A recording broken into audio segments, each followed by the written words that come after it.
Hello everyone, स्वागत है आपका एक बार फिर से। आज 14 नवंबर है, तो आप सभी को हैप्पी चिल्ड्रंस डे।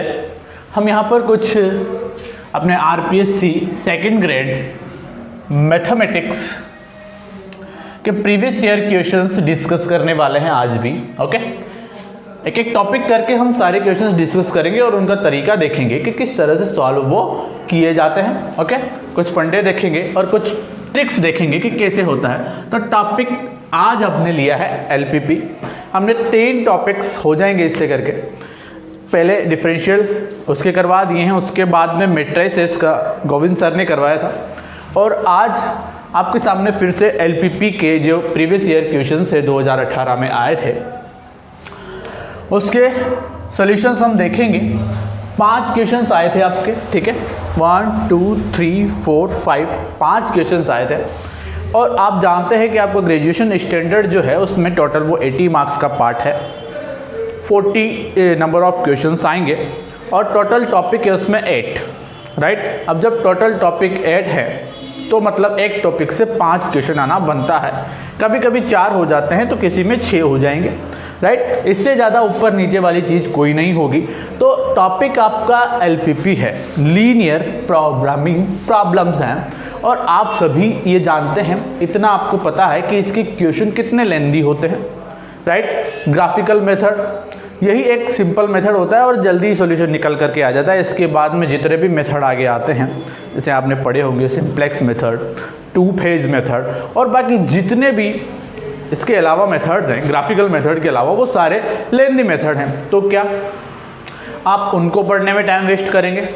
सीरियसली मैं आपको ये बता रहा हूँ कि अगर आपको कोई सिंप्लेक्स मेथड का पूरा क्वेश्चन सॉल्व करवा रहा है, अगर आप कहीं से कोचिंग कर रहे हैं या आप खुद भी सेल्फ स्टडी भी कर रहे हैं, तो आपको जिस भी कोचिंग में जब ये टॉपिक स्टार्ट हो, ठीक है, उसमें देखिएगा अगर आपको टीचर अगर सिंप्लेक्स मेथड का पूरा क्वेश्चन सॉल्व करवाता है, कोई थ्योरम में उसे पूरी को प्रूफ करवाता है, तो वो आपका टाइम वेस्ट कर रहा है। ये आप बात समझ लीजिए, ठीक है, क्योंकि सिंपल से क्वेश्चन आते हैं वहाँ पे, किस तरह के क्वेश्चन आते हैं वो हम अभी देखेंगे, और उन्हें करने की ट्रिक्स और तरीका क्या होता है वो भी हम देखेंगे। क्योंकि सिंप्लेक्स जो मेथड है वो इतना लंबा है, आप अगर उसे सॉल्व करने बैठेंगे तो उसमें इतनी चीज़ें हैं कि आपका पूरा पेपर हो सकता है, राइट।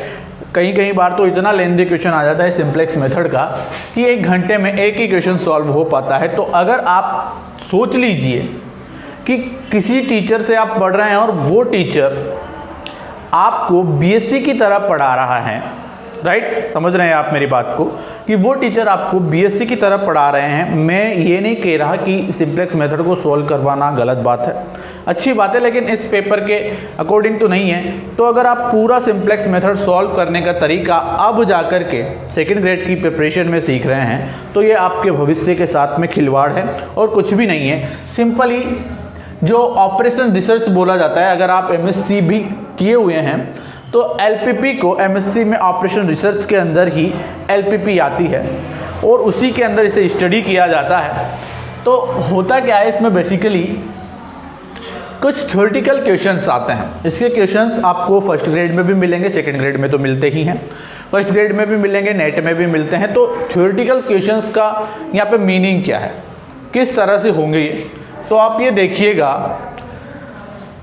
कि इसके जो क्वेश्चन होते हैं वो सारे के सारे थ्योरेटिकल बेसिस पे किए जाते हैं। नॉट हम किसी भी क्वेश्चन में ज़्यादातर पेन नहीं उठाएंगे, ठीक है। तो स्टार्ट करते हैं अपन क्वेश्चन नंबर आपका जो वेबसाइट पे अपलोडेड है उसमें क्वेश्चन नंबर 7 है, और 7 क्वेश्चन कुछ इस तरह से है कि basic feasible solution of LPP is called degenerate. कि कोई बेसिक फिजिबल सॉल्यूशन जो है एलपीपी का कॉल्ड डीजनरेटेड को हिंदी में बोलते हैं अपभ्रष्ट, ठीक है। तो कोई भी बेसिक फिजिबल सॉल्यूशन जो होता है वो आपका अपभ्रष्ट कब कहलाता है?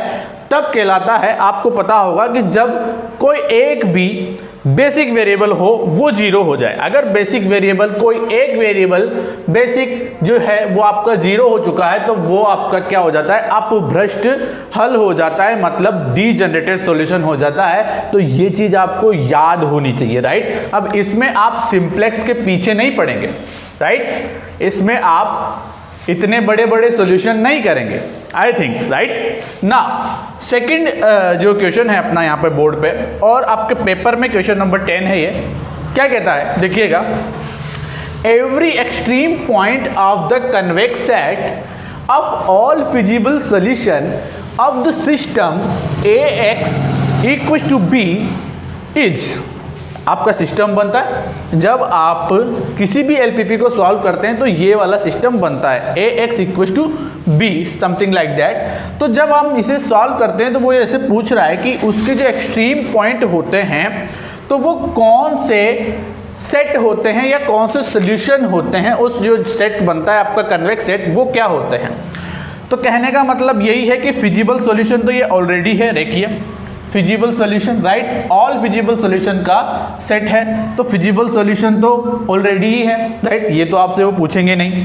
उसके बाद में ये जो होते हैं ये डेफिनेशन होती है कि every corner point corresponding to a basic feasible solution and every basic feasible solution to corner points, ठीक है।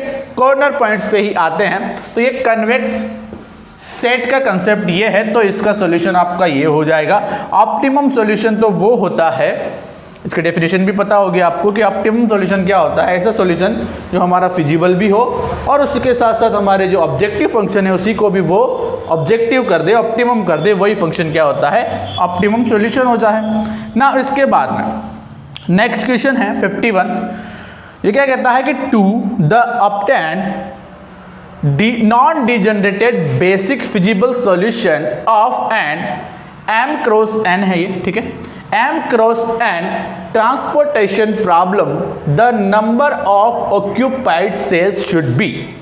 कहने का मतलब क्या है, हिंदी में समझिए इसको कि जब आपकी ट्रांसपोर्टेशन प्रॉब्लम होती है उसमें non degenerated basic feasible solution कब आएंगे, जब कितने ऑक्यूपाइड जो सेल्स हैं, जो आपके प्राप्त जो सेल्स हैं वो कितने होने चाहिए। तो जब आपके इससे कम होते हैं तो डीजनरेटेड मिलता है, right, m plus n minus 1 ये डायरेक्ट डेफिनेशंस हैं, ओके।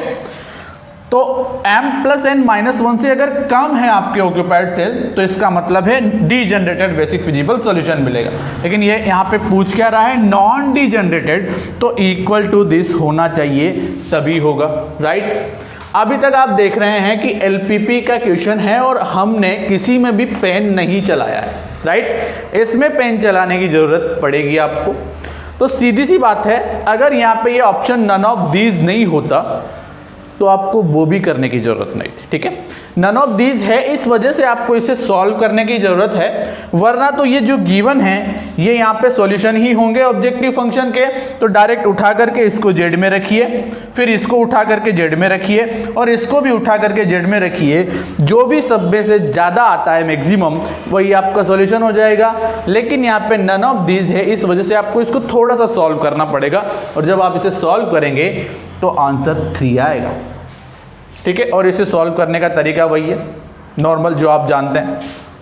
इसके बाद में which one of the following is not a principle of linear programming, निम्न में से कौन सा ऐसा है जो लीनियर प्रोग्रामिंग मतलब रेखीय प्रोग्रामन समस्या का प्रिंसिपल नहीं है, सिद्धांत नहीं है। तो हम ये पढ़ते हैं, राइट, स्मॉल स्टेप्स ये पढ़ते हैं, ये भी पढ़ते हैं। हमें नई वाला पूछा है तो यहाँ पे क्लिक नहीं करेंगे हम, ठीक है। इमीडिएट फीडबैक ये भी होता है और ये भी हम पढ़ते हैं प्रिंसिपल ऑफ एक्टिव रेस्पॉन्डिंग, ये भी हम पढ़ते हैं। सिर्फ और सिर्फ एक यही ऐसा है कि principle of slow passing, this is not a principle of linear programming. समझ रहे हैं आप बात को? तो इस तरह से आपको एलपीपी के क्वेश्चंस जो हैं वो सॉल्व करने होते हैं। तो मैं आपसे फिर से एक ही बात रिपीट करना चाहूँगा कि अगर आप किसी ऐसे महानुभाव के साथ में पढ़ रहे हैं जो आपको एलपीपी में सिंप्लेक्स मेथड सॉल्व करवा रहे हैं सेकेंड ग्रेड की तैयारी में, तो वो आपका टाइम वेस्ट कर रहे हैं। तो आप अपना टाइम वेस्ट करिए, ओके। और अगर टाइम वेस्ट नहीं करना चाहते हैं तो जुड़िए हमारे साथ। हमारे नंबर्स स्क्रीन पे दिखाए गए हैं। और सबसे इम्पोर्टेंट बात, ये जो फेज़ है, जैसे कि मैं आपसे कुछ, आज बाल दिवस है तो उसके उपलक्ष्य में कुछ बात करना चाहता हूँ कि टाइम ऐसा चल रहा है सर जी, आपको कंपटीशन में रहना पड़ता है, आपकी एज अराउंड 22 के ऊपर हो चुकी होगी, ठीक है, और 22 से 24 2 ही साल बचे हैं। और मैं गारंटी देता हूँ कि 24 तक अगर हम अर्निंग नहीं करने लगते हैं तो ये बहुत बड़ी दुविधा हो जाती है। अभी आप 24 के नहीं हुए होंगे तो आपको ये चीज़ पता नहीं है, लेकिन जब आप 24 के हो जाएंगे या हैं फिलहाल, तो अर्निंग एक बहुत इंपॉर्टेंट फैक्टर होता है। उसके बाद में आपके ऊपर प्रेशर आने लगता है। तो अपने अंदर कुछ ऐसा स्किल डेवलप कीजिए ताकि आप 24 तक कुछ ना कुछ अर्न करने लग जाएं।